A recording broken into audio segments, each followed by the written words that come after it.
संचार एक मानवीय प्रक्रिया है जो केवल संदेशों और सूचनाओं को एक व्यक्ति से दूसरे व्यक्ति अथवा एक समूह में, एक समाज में केवल बांटने का काम या स्थानांतरित करने का ही काम नहीं करती है, बल्कि व्यक्तियों को एक दूसरे से जोड़ने, एक समाज की संरचना करने में मददगार होती है। संचार ही एक ऐसी प्रक्रिया है जो आज पूरे विश्व को एक कुटुंब के रूप में स्थापित करने में बहुत बड़ी भूमिका अदा कर रही है। संस्कृति के स्थानांतरण, संस्कृति के निर्माण, संस्कृति के प्रचार प्रसार में संचार की अहम भूमिका है। संचार कई स्तरों पर होता है।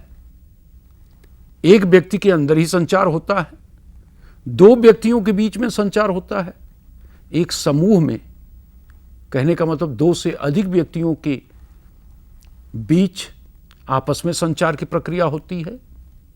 संचार की प्रक्रिया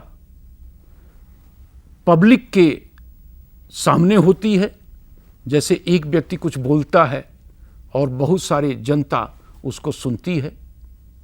संचार की प्रक्रिया पूरे जनमानस तक किसी संदेश को पहुंचाने के लिए भी होती है, जिसे हम जन संचार कहते हैं। जन संचार का तात्पर्य यह है कि हम दूर दूर तक बैठे हुए व्यक्तियों तक हम एक ही संदेश को एक ही समय में पहुंचाने का कार्य करते हैं। जन संचार की प्रक्रिया आमने सामने न होकर के संचार माध्यमों के सहयोग से होती है। संचार माध्यम जैसे रेडियो, टेलीविज़न, समाचार पत्र, किताबें, पत्रिकाएं या इंटरनेट, ये सारे उसके अंतर्गत आते हैं।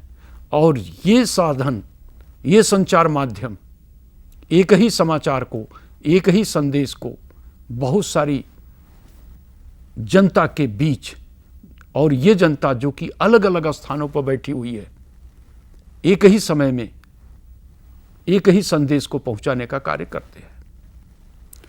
यदि आप नजर दौड़ाएं तो आपको देखने को मिलेगा कि वर्तमान परिवेश में जनसंचार माध्यमों ने जो भूमिका भूमंडलीकरण, व्यापार में विज्ञापनों के माध्यम से या अन्य विपणन के तरीकों के माध्यम से जो प्रगति दे करके मनुष्य को इस मुकाम पर पहुंचाया है, निश्चित रूप से वे अपने आप में अद्वितीय है।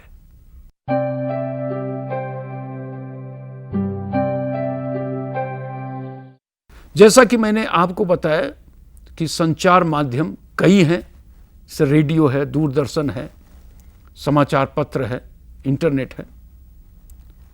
आज हम चर्चा करेंगे एक ऐसे जनसंचार माध्यम का जिसे हम अंग्रेजी में टेलीविज़न और हिंदी में दूरदर्शन के नाम से जानते हैं। हालांकि भारतीय परिवेश में दूरदर्शन शब्द दो अर्थ रखता है। एक तो दूरदर्शन एक यंत्र या समाचार प्रणाली या संचार प्रणाली कह लें के रूप में काम आता है। दूसरा, हमारे देश में दूरदर्शन एक संगठन है, एक संस्था है जो टेलीविज़न के माध्यम से संदेशों को, कार्यक्रमों को प्रसारित करने में काम करती है और उसकी व्यवस्था करती है। तो दूरदर्शन का अर्थ हमारे देश में दो अर्थ है, एक तो एक संगठन के रूप में और दूसरा एक यंत्र के रूप में, एक जनसंचार माध्यम के रूप में। जहां तक दूरदर्शन का सवाल है, आज हमारे देश में दूरदर्शन को देखें तो दूरदर्शन की व्यापकता इतनी बृहद हो चुकी है कि आज हम दूरदर्शन को अपने से अलग करके या दूरदर्शन से हम स्वयं को अलग करके कभी जो है अपने अस्तित्व की कल्पना नहीं कर पा रहे हैं। तो दूरदर्शन एक जनसंचार माध्यम है जिसमें दूर दूर तक, दूर दराज तक बैठे हुए व्यक्तियों तक हम दृश्यों के माध्यम से और ध्वनि के माध्यम से संदेशों को, समाचारों को, सूचनाओं को प्रसारित करने का कार्य करते हैं।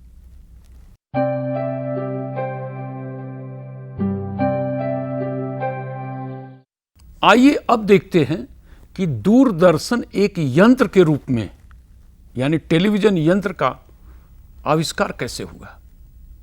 आप जानते होंगे 1894 और 96 के बीच विश्व के दो वैज्ञानिक, एक भारत के महान वैज्ञानिक थे डॉक्टर जगदीश चंद्र बोस और दूसरे गुग्लियल्मो मार्कोनी थे, जो भारत के नहीं थे। इन दोनों ने बिना तार के माध्यम से ध्वनि को एक जगह से दूसरी जगह पहुंचाने के लिए प्रयासरत थे, और ऐसा माना जाता है कि दोनों के शोध लगभग कुछ अंतराल में ही पूरे विश्व के सामने आए। हालांकि इसका श्रेय दिया जाता है गुग्लियल्मो मार्कोनी को कि उन्होंने वायरलेस टेलीग्राफी का आविष्कार किया, लेकिन डॉक्टर जगदीश चंद्र बोस के योगदानों को भी कम नहीं आंका जा सकता। इन दोनों वैज्ञानिकों के सहयोग से, इनके योगदानों ने एक ऐसे माध्यम का, एक ऐसे यंत्र का आविष्कार किया जिसमें बेतार के माध्यम से, तार नहीं है, हम अपनी बात को एक जगह से दूसरी जगह तक, एक व्यक्ति से दूसरे व्यक्ति तक पहुंचा सकते थे। इसके बाद पूरे विश्व में एक, आप कह लीजिए, एक क्वेश्चन मार्क, एक प्रश्नवाचक चिन्ह सामने आया कि यदि हम ध्वनि को एक जगह से दूसरी जगह पहुंचा सकते हैं बिना तार के द्वारा, तो क्या तस्वीरों को भी, चित्रों को भी, चाहे वो चलते हुए चित्र हों या स्थिर चित्र हों, उनको भी क्या हम एक स्थान से दूसरे स्थान तक बिना तार के माध्यम से पहुंचा सकते हैं। हालांकि विश्व के कई देशों में इस पर खोज कार्य शुरू किए गए, लेकिन इस कार्य में श्रेय जो है, यह आप कह लीजिए विजेता इंग्लैंड के जॉन लॉगी बेयर्ड और उनके सहयोगियों को मिला। वे सफल रहे। जॉन लॉगी बेयर्ड ने 1926 में यह पूरे विश्व के सामने प्रदर्शित किया कि किस तरह से बिना तार के माध्यम से हम एक जगह से दूसरी जगह चित्रों को कैसे हम स्थानांतरित कर सकते हैं, कैसे हम भेज सकते हैं। तो कहने का मतलब यह हुआ कि जो टेलीविजन यंत्र है उसका आविष्कार जॉन लॉगी बेयर्ड और उनके सहयोगियों ने किया, जो कि 1926 ईस्वी में संपन्न हुआ। और इसके बाद अगर आप देखें तो 1930 के बाद से इंग्लैंड में ये बात वहाँ के लोगों में उभर करके आई कि कैसे दूरदर्शन को हम अपने कह ले एक जनसंचार माध्यम के रूप में अपनाएं और कैसे संदेशों को, सूचनाओं को लोगों तक पहुंचाने का कार्य करें। 1936 ईस्वी में दूरदर्शन यानी टेलीविज़न बीबीसी का एक हिस्सा बना और बीबीसी के अंतर्गत ही ये यंत्र उपयोग में ला करके सूचना प्रसारण के लिए, संदेशों को भेजने के लिए प्रयोग में लाए जाना लगा। तो कहने का मतलब यह हुआ कि जो सबसे पहले जो देश जहाँ पर कि टेलीविज़न का आविष्कार हुआ वो इंग्लैंड रहा, और वो वहाँ पर टेलीविज़न का उपयोग भी लगभग सबसे पहले ही शुरू हुआ।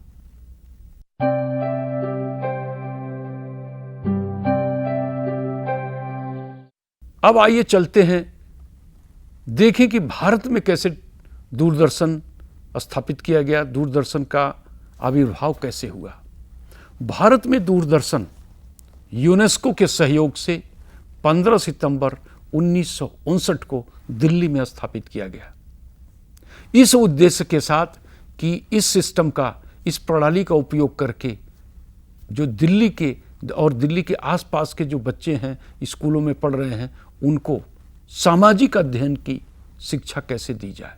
इसके उपयोग के लिए यूनेस्को ने भारत सरकार की मदद किया और ये प्रस्ताव रखा कि भारत भी दूरदर्शन को स्थापित करके, दूरदर्शन का उपयोग करके, टेलीविज़न का उपयोग करके शिक्षा जगत को उन्नति के रास्ते पर ले जाए।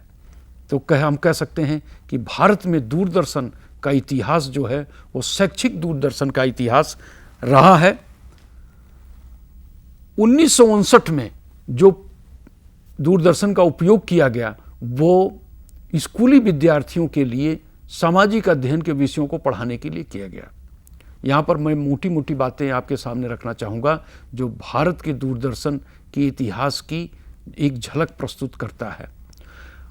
आगे चले तो ये देखने को मिलता है 1966-67 में, उसी समय पंजाब जब तक विभाजित नहीं हुआ था पंजाब में और हरियाणा में, उस समय की संयुक्त सरकार जो पंजाब की थी और तत्कालीन उत्तर प्रदेश की सरकार ने दिल्ली दूरदर्शन को मदद किया और उनके सामने प्रस्ताव रखा कि दूरदर्शन के माध्यम से किसानों को शिक्षित किया जाए कि कैसे हम कृषि में उन्नतशील विधियों का प्रयोग करें और भारत की पैदावार बढ़ाएं। और इसके लिए दूरदर्शन ने उनके सहयोग से एक कार्यक्रम शुरू किया जिसे हम आज भी देखते हैं, कृषि दर्शन कार्यक्रम, जो कृषि की विधियों को, कृषि से संबंधित जो आप कह लीजिए जो बीज है उनको बोने की जो विधियां हैं, उनको उगाने की विधियां हैं और पशुपालन से संबंधित या कृषि के विभिन्न विषयों से संबंधित बातों को लोगों तक प्रचारित करने का कार्य शुरू हुआ। और इसका परिणाम आपको देखने को साफ नजर आता है कि बहुत पहले से ही पश्चिमी उत्तर प्रदेश और हरियाणा जो कि उस समय पंजाब प्रांत का हिस्सा था, वहाँ की कृषि देख लीजिए, आज भी संभवतः उसका प्रभाव रहा है कि वहाँ की कृषि अन्य क्षेत्रों की तुलना में काफ़ी उन्नतशील है।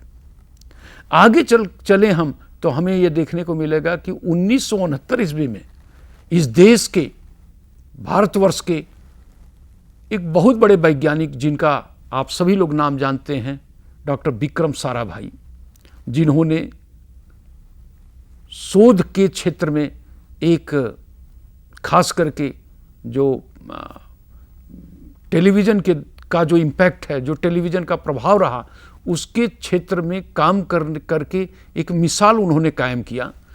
जब कृषि दर्शन कार्यक्रम प्रसारित किया जाने लगा तो 1969 ईस्वी में विक्रम साराभाई ने दिल्ली के आसपास के गांवों का एक सर्वे किया और ये जानने की कोशिश की कि कृषि दर्शन के जो कार्यक्रम हैं वो किस प्रकार प्रभावशाली हैं, उनकी प्रभाविकता किस हद तक है।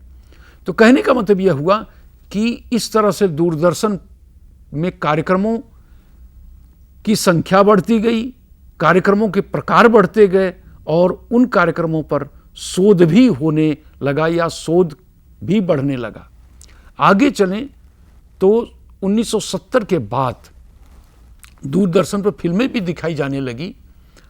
1975 में भारत में शिक्षा जगत में एक अनूठा प्रयोग किया गया जिसका नाम साइट है। आपने भी सुना होगा, SIT, satellite instructional television experiment. Site का एक्सपेरिमेंट 1975 में इस उद्देश्य के साथ किया गया कि किस तरह से सैटेलाइट के माध्यम से हम दूर दराज के गांवों तक दूरदर्शन के कार्यक्रमों को हम पहुंचा सकते हैं और उसका प्रभाव क्या होगा। देखिए, ये एक पायलट प्रोजेक्ट था और संभवतः लोगों के मन में ये बात थी कि अगर ये पायलट प्रोजेक्ट का रिजल्ट अगर हमें अच्छा मिलेगा तो हम जो है सैटेलाइट का उपयोग करके पूरे देश में दूरदर्शन के कार्यक्रमों का हम प्रसारण करेंगे। अहमदाबाद के स्टूडियो में कार्यक्रम बनाए गए। जो कार्यक्रम बने वो किसानों के लिए थे, कृषि से संबंधित थे, स्वास्थ्य से संबंधित थे, फैमिली प्लानिंग से संबंधित थे। बच्चों के लिए कार्यक्रम बनाए गए, वो भी उनके स्वास्थ्य संबंधी कार्यक्रम थे, उनके सफाई से संबंधित कार्यक्रम थे, उनके पढ़ाई लिखाई से संबंधित कार्यक्रम थे और स्कूल टीचर्स के लिए भी कार्यक्रम बनाए गए। और इनका जो प्रसारण किया गया, इसका जो ट्रांसमीटर है वो अहमदाबाद के पास खेड़ा डिस्ट्रिक्ट में पीज नाम के गांव में स्थापित करके इसको प्रसारित किया गया और इसका प्रभाव देखा गया कि इसका क्या प्रभाव पड़ता है।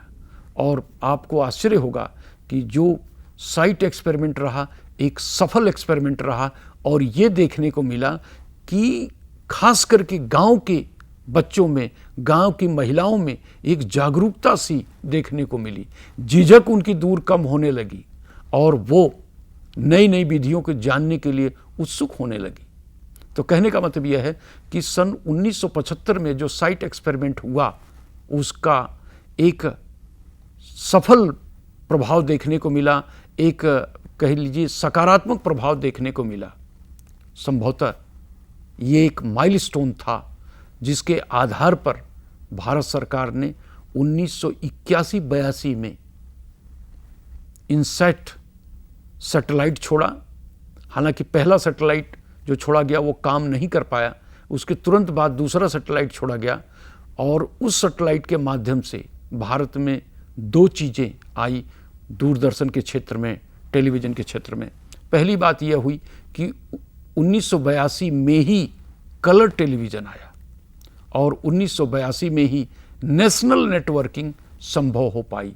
कहने का मतलब कि एक जगह से, दिल्ली से प्रसारित होने वाला कार्यक्रम पूरे देश में देखे जाने की जो सुविधा थी सैटेलाइट के माध्यम से, वो संभव हो पाई।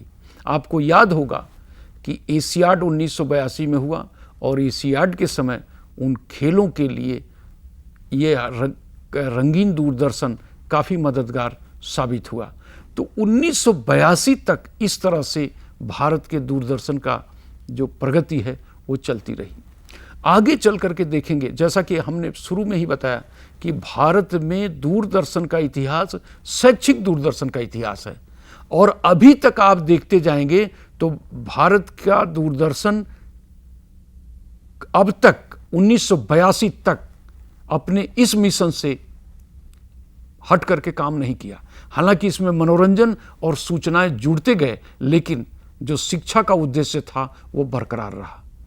1983 में अगर आप देखेंगे तो मुझे याद है, मैं उस समय एनसीईआरटी में ही था और मैंने ये देखा कि उस समय एनसीईआरटी के CIT central institute of educational technology में स्कूली बच्चों के लिए कार्यक्रम बने जिसको कि दूरदर्शन के माध्यम से दिखाए जाने का प्राविधान था। और आज भी आप देखते हैं कि स्कूली बच्चों के लिए CIT कार्यक्रम बनाता है और उसको दूरदर्शन के चैनल्स पर इसको प्रसारित किया जाता है।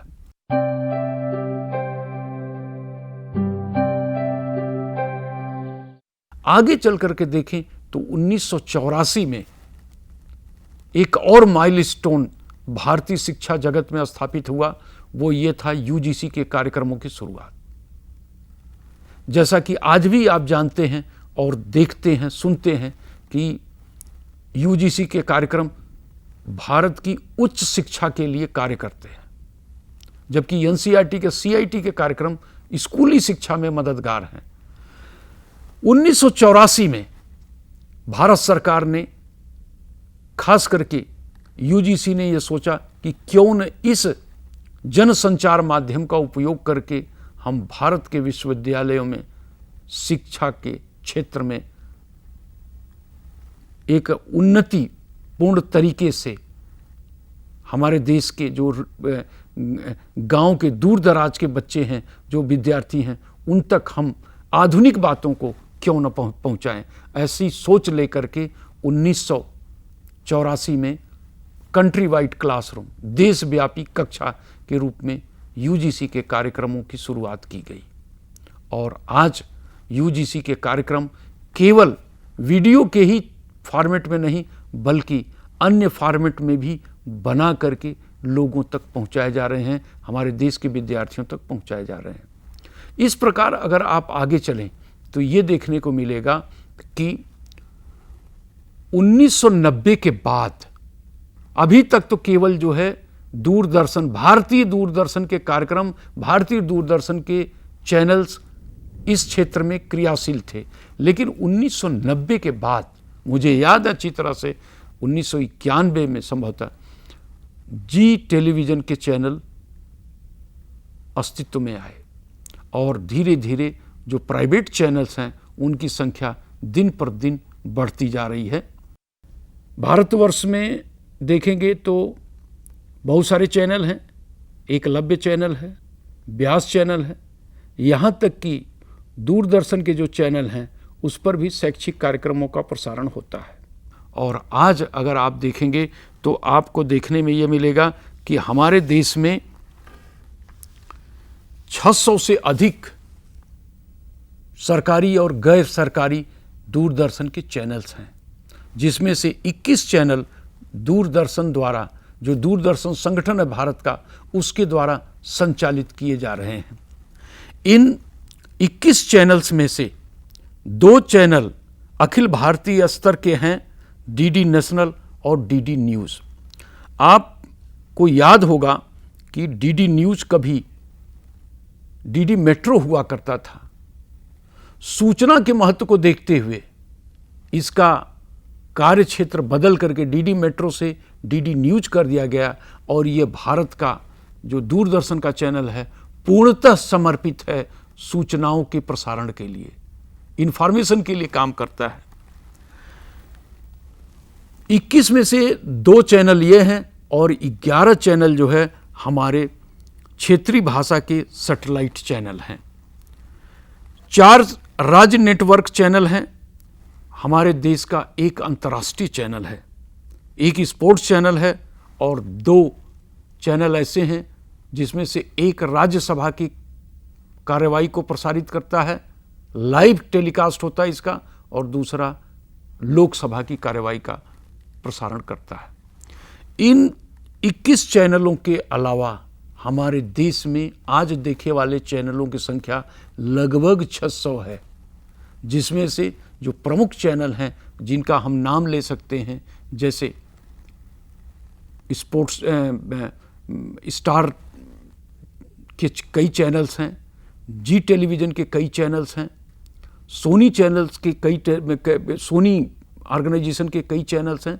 इसी प्रकार बहुत सारे चैनल्स ऐसे भी हैं जो कि विदेशी चैनल्स हैं, लेकिन उनको हम आसानी से अपने देश में देख सकते हैं, जैसे CNN है, डिस्कवरी चैनल है, नेशनल ज्योग्राफी चैनल है और अन्य बहुत सारे चैनल्स हैं। अगर आप पूरे इन चैनल्स का, जो दूरदर्शन के चैनल्स हैं, इनका अवलोकन करें तो आपको देखने को मिलेगा कि हमारे देश में बहुत सारे चैनल्स ऐसे हैं जो हमारे देश की जो राज्य की भाषाएं हैं, क्षेत्रीय भाषाएं हैं, उनके लिए समर्पित हैं।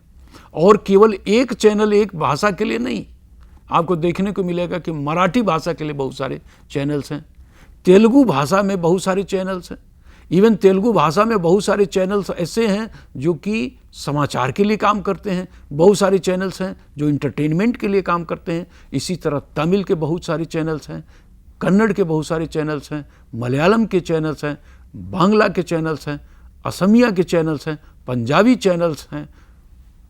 इस तरह से क्षेत्रीय भाषाओं में गुजराती चैनल्स हैं, बहुत सारे चैनल्स आपको देखने को मिलेंगे। इवन भाषाओं को छोड़ दीजिए, आपको बोलियों के चैनल्स मिलेंगे। आप भोजपुरी एक बोली है जो कि पूर्वी उत्तर प्रदेश और पश्चिमी बिहार में बोली जाती है। भोजपुरी भाषा के लिए 2-3 चैनल्स, जहाँ तक मेरी जानकारी है, जहाँ मैं देखता हूँ, समर्पित हैं। और मैं आपको बताऊं कि मैं इंदौर में रहते हुए जब कभी इच्छा होती है, या कह लीजिए अक्सर, मैं महुआ चैनल देखता हूं ताकि हम अपनी भाषा को सुन सकें, अपनी उस बोली को सुन सकें जो हमको प्रारब्ध में मिली, जिसको मैंने बचपन में जिया है, जो हमारे जन्म के साथ हमसे जुड़ी हुई है। तो ऐसे, ये मेरी केवल कथा नहीं है, ये पूरे इस देश के प्रत्येक नागरिक को ये सुविधा उपलब्ध है। कहने का मतलब सारांशतः ये मैं कहना चाहता हूँ कि आज हमारे देश में दूरदर्शन एक ऐसी स्थिति में है जहाँ पर ये कहना एक गर्व की बात है कि हमारे पास इतने चैनल्स हैं कि हम इस देश के लगभग 90% जनता तक उसकी भाषा में, उसके ग्राह्य भाषा में, उसके समझने वाली भाषा में हम कार्यक्रमों को लेकर पहुंचते हैं।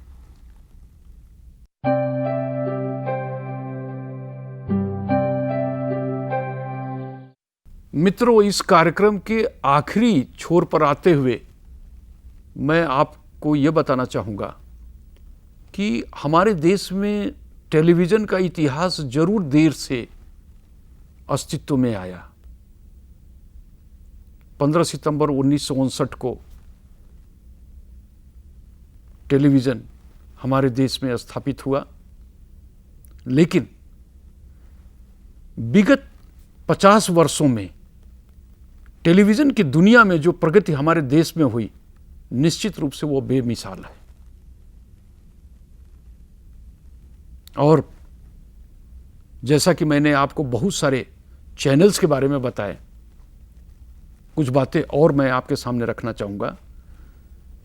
जैसे हमारे देश का जो दूरदर्शन चैनल है, जो दूरदर्शन संगठन है, जिसके अंतर्गत मैंने 21 चैनल्स की बात किया, इसके अलावा भी कुछ चैनल्स ऐसे हैं जैसे डीडी नेपाल है, डीडी श्रीलंका है, डीडी भूटान है, डीडी बर्मा है, जो हमारी पड़ोसी देशों के लिए है।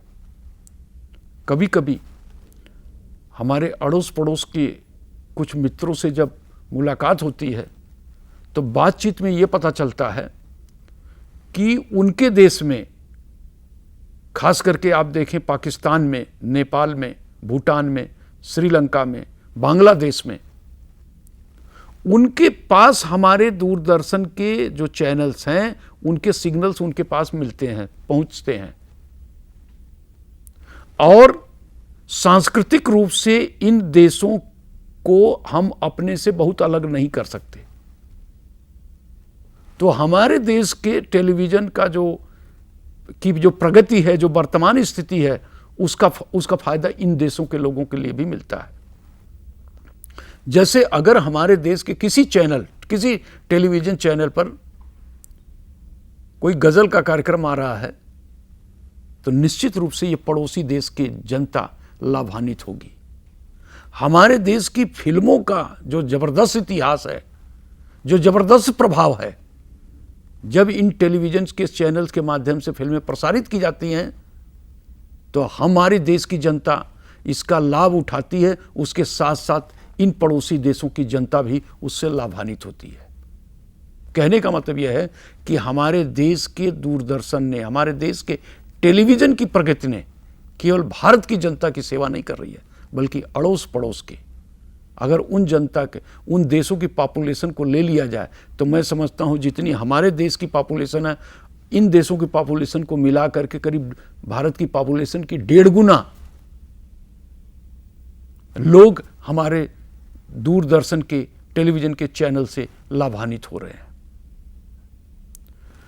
दूसरी बात यह है कि जहां तक इनके कार्यक्रमों का प्रभाव है, निश्चित रूप से हमारे टेलीविज़न के चैनल्स पर प्रसारित होने वाले कार्यक्रमों ने अपना प्रभाव देश की जनता पर और पड़ोसी देशों की जनता पर छोड़ा है। और इसका प्रमाण ये मिलता है कि जब भी जैसे केबल नेटवर्क के थ्रू अगर कोई कार्यक्रम आ रहा है और बीच में बंद हो जाए तो तुरंत उपभोक्ता लोग, जो केबल ऑपरेटर्स होते हैं, उनको तुरंत फ़ोन लगाना शुरू कर देते हैं और जल्द से जल्द उसको चालू करने का रिक्वेस्ट करते हैं। तो कहने का मतलब यह है कि ये प्रभाव है, ये घुसपैठ है दूरदर्शन का हमारे देश की और पड़ोसी देश की जनता के बीच। लेकिन अगर हम इन सारी बातों को समअप करते हुए इनको विराम देने की कोशिश करें तो ये कह सकते हैं कि आज हमारे देश का जो दूरदर्शन चैनल है, जो दूरदर्शन का जो स्ट्रक्चर है, जो फंक्शनिंग है, जो क्रिया प्रणाली है, वो शिक्षा के क्षेत्र में है, मनोरंजन के क्षेत्र में है और सूचना प्रसारण में है। ये कहना मुश्किल है कि किस क्षेत्र पर ज़्यादा ध्यान दिया गया, किस क्षेत्र पर कम ध्यान दिया गया। मुझे लगता है कि जब शुरुआत हुई दूरदर्शन की तो शिक्षा को लिया गया, लेकिन आज मनोरंजन भी हमारा उद्देश्य का बिंदु है, सूचना प्रसारण भी है और शिक्षा भी है।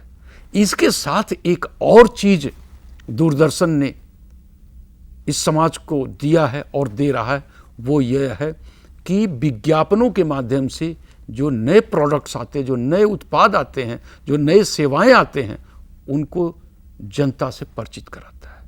और संभवतः यही कारण है कि दूरदर्शन को एक शक्तिशाली जनसंचार माध्यम के रूप में हमें स्वीकार करने में कोई आपत्ति नहीं होती है।